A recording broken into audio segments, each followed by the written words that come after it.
What's up guys, CrispyBon here, welcome back to another Pokemon Scarlet video.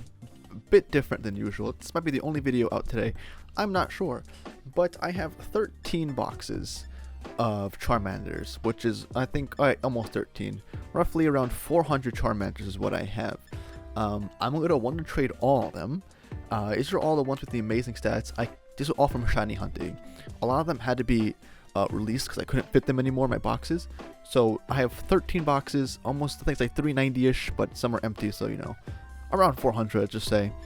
All for this stupid shiny Charizard, which I got luckily. So let's get rid of all 400 and see what we get. So let's get this out of the way.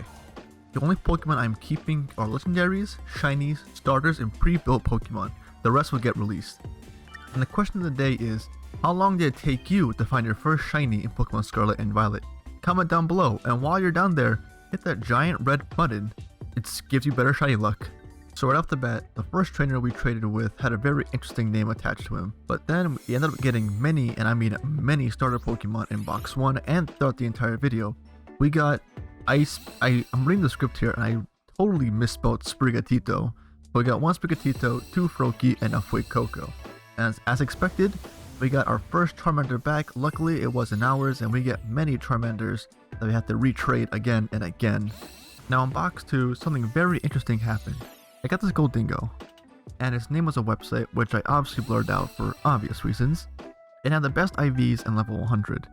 Now this is clearly a hacked Pokemon, and if you ever receive this Pokemon, don't go to the website, 1, and don't retrade it, because trading it away might result in a ban, because Nintendo is very strict on these hacked Pokemon. Instead, just release it and enjoy life. If it's a Ditto, keep it for breeding, because it's the best IVs, and it'll be the best chances to get your best IVs for shinies, so you can use that, but don't go trading these Pokemon away, because it can be very dangerous for your account.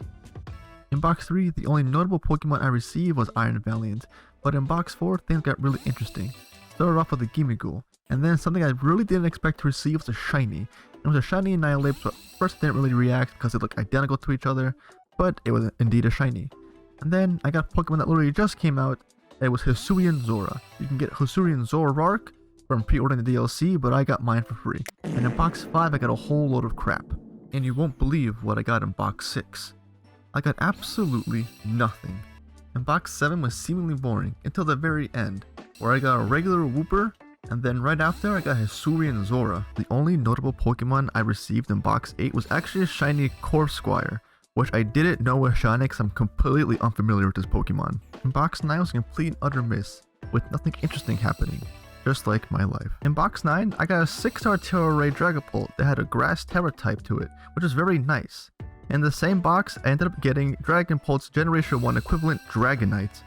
And funnily enough, I ended up getting a better Dragonite in box 10 with the Water Terra type, which is very interesting, and I might use in a future PvP video, I don't know. In box 11, I ended up training with the first trainer I traded with in this video, a full 3 days after, and they gave me a Magikarp. Tough love, I guess. And the very last trainer in box 11 gave me a shiny Lechonk. Now looks more like a pig, and honestly is probably one of the better shinies in Generation 9.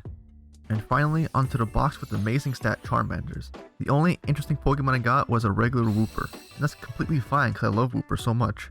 Now it's time for the recap.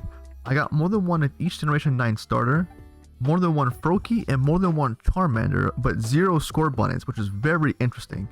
I got 3 shinies in total. I got Annihilate, Corpsquire, and Lechonk, and I got many, and I mean many, Hisuian Zorars. And something I didn't really mention was the different Vivillon patterns I received. I got the Polar pattern, Ocean pattern, Modern pattern, and Regular pattern. And for all of you wondering, yes, I released that hacked Goldingo. Now, many of you are probably asking, was that really worth it? No, it wasn't. I spent 7 hours of my life spamming A and Y while finishing Drive to Survive Season 5, which just came out 2 days ago, and now I'm spending 2 to 3 hours releasing all the bad Pokemon in these boxes. But I was dedicated to free all these Charmanders from my box so they can rot in your box too. So please, for my sanity, hit the sub button. It won't take 7 hours, it'll take 7 seconds. Please do it. It means a lot to me.